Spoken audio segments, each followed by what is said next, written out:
A Bíblia consistentemente aborda a questão da preguiça com um tom crítico, especialmente dentro da literatura sapiencial do Antigo Testamento e nos ensinamentos do Novo Testamento. Provérbios frequentemente castiga o preguiçoso e usa a diligente formiga como uma metáfora para a virtude do trabalho árduo, advertindo contra a pobreza e a escassez resultantes da ociosidade. As consequências da preguiça não são apenas materiais, mas também morais, pois a Bíblia sugere que a falta de diligência pode levar a um potencial não realizado e responsabilidades negligenciadas. No Novo Testamento, a parábola dos talentos de Jesus serve como uma advertência contra a preguiça, ilustrando a importância de empregar os dons e o tempo de forma sábia. Da mesma forma, as epístolas de Paulo reforçam esse ethos, especialmente em 2 aos Tessalonicenses, capítulo 3, versículo 10, que afirma claramente que aqueles que não querem trabalhar não devem comer, confirmando assim uma forte ética de trabalho como expressão da fé. A crítica bíblica à preguiça se aplica a todos, com um foco pronunciado nos homens. Os homens não devem ser preguiçosos. O arquétipo bíblico de um homem cristão está ancorado nas virtudes da diligência e da laboriosidade. O quadro pintado pela Escritura é aquele em que os homens cristãos são participantes dinâmicos e ativos em sua fé, suas famílias e suas comunidades. Os ensinamentos da Bíblia vão além da mera repreensão à preguiça. Eles estabelecem a expectativa de que a fé de um homem está intrinsecamente ligada à sua ética de trabalho. Essa conexão entre crença e trabalho destaca um princípio espiritual mais amplo. A fé é demonstrada por meio da ação. O homem cristão ideal, portanto, não é aquele que é ocioso ou contente com a mediocridade, mas sim aquele que está consistentemente envolvido em um trabalho significativo, contribuindo para o bem-estar daqueles ao seu redor e cumprindo seu mandato divino. Além disso, o preguiçoso dos provérbios não é uma representação do homem cristão. Em vez disso, os homens cristãos são chamados a se modelar pela diligente formiga, trabalhando incansavelmente, não apenas para ganho pessoal, mas em serviço a um bem maior. O Novo Testamento reforça esse apelo à ação, retratando Jesus ele mesmo como uma figura de serviço ininterrupto e Paulo como um apóstolo que trabalhava com as próprias mãos. Nessa perspectiva, ser um homem cristão é ser a antítese da preguiça, é se envolver energeticamente no trabalho da vida, garantindo que a fé seja vivida nos atos cotidianos de trabalho, caridade e administração. Essa abordagem ativa à fé garante que a vida de um homem cristão seja marcada pela produtividade e propósito, honrando o Deus que chama todos os crentes a uma vida de engajamento frutífero com o mundo. Deus tem expectativas para um cristão, e uma das muitas expectativas para um homem cristão é prover para sua própria família. 1 Timóteo, capítulo 5, versículo 8, afirma que qualquer pessoa que não provê para seus parentes, especialmente para os de sua própria casa, negou a fé e é pior do que um incrédulo. Em outras palavras, aqueles que podem prover para suas famílias têm a obrigação de fazê-lo. Se lermos todo o capítulo 1 Timóteo 5, vemos que Paulo está principalmente falando sobre cuidar de mulheres que são verdadeiramente viúvas, ou seja, aquelas que não têm filhos para contar com assistência. Embora este capítulo também fale sobre os parentes na casa de um homem, o foco principal é sobre as viúvas. No entanto, hoje, em vez de focar nas viúvas, vamos nos concentrar nos parentes na casa de um homem.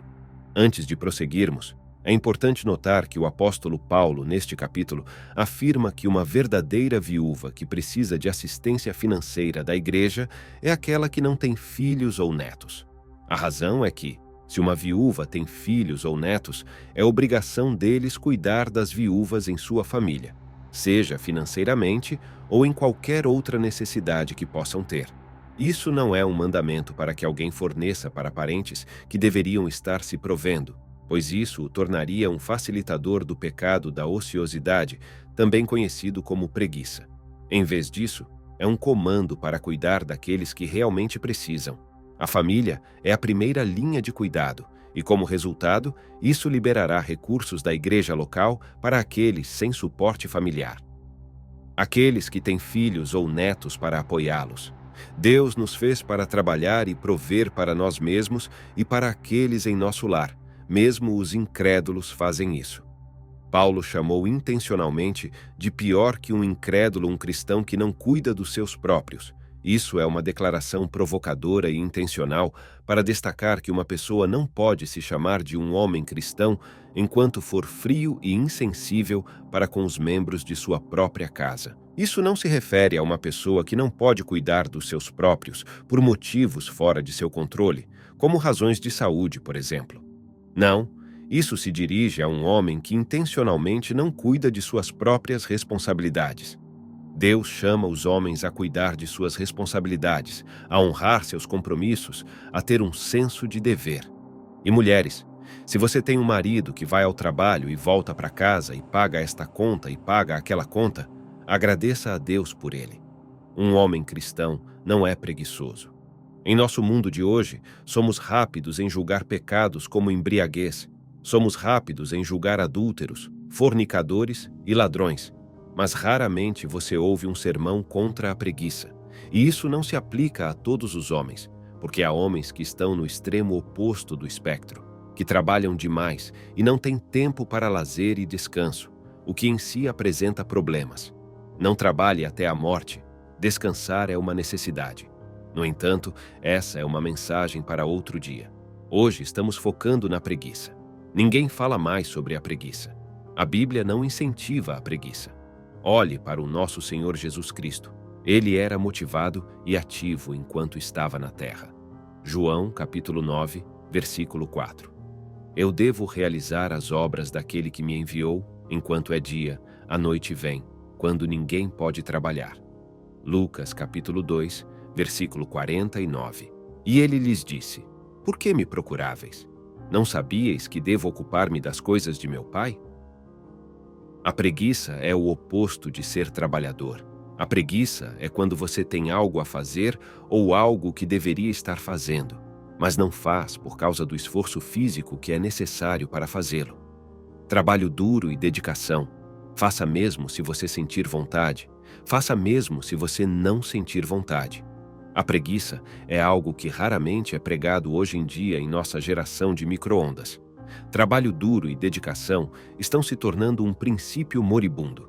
As pessoas olham para a tarefa em mãos e dizem, não estou afim, ou começam a tarefa, e depois de um tempo dizem, isso vai, ou isso é o suficiente. Toda vez que você ouve essas três palavras, isso vai, ou isso é o suficiente, você está na presença de uma pessoa preguiçosa. Deus não tolera a preguiça. Quanto mais preguiçoso você se torna, mais fraco se torna. A preguiça é um ciclo, é um buraco que vai te arrastando cada vez mais fundo. Há uma quantidade tremenda de homens trabalhadores que não dormem o suficiente e que precisam dormir mais frequentemente, mas há homens que fazem do sono o objetivo do seu dia, além do tempo de relaxamento, descanso ou uma soneca devido ao cansaço. Dormir demais te enfraquece, e dormir demais é causado pela preguiça. A Bíblia fala contra dormir demais, porque resultará em pobreza. Provérbios capítulo 24, versículos 33 a 34. Ainda um pouco de sono, um pouco de dormir, encruzando um pouco as mãos para descansar. Assim sobrevirá a tua pobreza como um ladrão e a tua necessidade como um homem armado. É assim que um preguiçoso racionaliza sua negligência ao dever. Um pouco de sono não faz mal. Certamente, todos nós precisamos de um pouco de dormir. O problema não é o sono do preguiçoso, é sua negligência ao dever. O sono foi criado por Deus, mas Deus não o criou para que você negligencie suas responsabilidades. Lembro-me de que meu treinador de futebol costumava dizer algo, e isso ficou comigo até hoje. Ele costumava dizer, trate a preguiça como a doença que é. Se você tem uma família para cuidar, cuide deles. Se você tem filhos para alimentar, faça isso. Agradeça a Deus por pais de verdade, pais que cuidam dos seus próprios. Fundamentalmente, Deus odeia a preguiça. É um pecado. Como a preguiça é um pecado? Tiago 4, versículo 17. Portanto, aquele que sabe que deve fazer o bem e não o faz, comete pecado. É simples de entender. Se há coisas que você deveria fazer e se recusa a fazê-las por preguiça, não há outra palavra para isso, exceto pecado. Não se trata de julgar você, trata-se da Bíblia falar sobre ser preguiçoso e não fazer o que é certo. Jesus chamava pessoas assim de más. A preguiça também é maldade. Qualquer pessoa chamada de má na Bíblia é referida como inimiga de Deus. Na parábola de Jesus sobre os 3 servos que receberam dinheiro para investir de seu mestre, o primeiro que recebeu 5 sacolas de ouro foi imediatamente investir e ganhou mais 5. O segundo recebeu 2 sacolas de ouro e trabalhou e ganhou mais 2. O terceiro servo podemos chamar de preguiçoso por sua incapacidade de trabalhar. Ele sabia o que deveria fazer com o ouro, sabia o que estava certo, mas se recusou a fazê-lo, e isso é um pecado segundo a Bíblia. O mestre retornou de sua jornada e perguntou sobre o talento. Mateus 25, versículos 19 a 21. Depois de muito tempo, o senhor daqueles servos voltou e acertou contas com eles.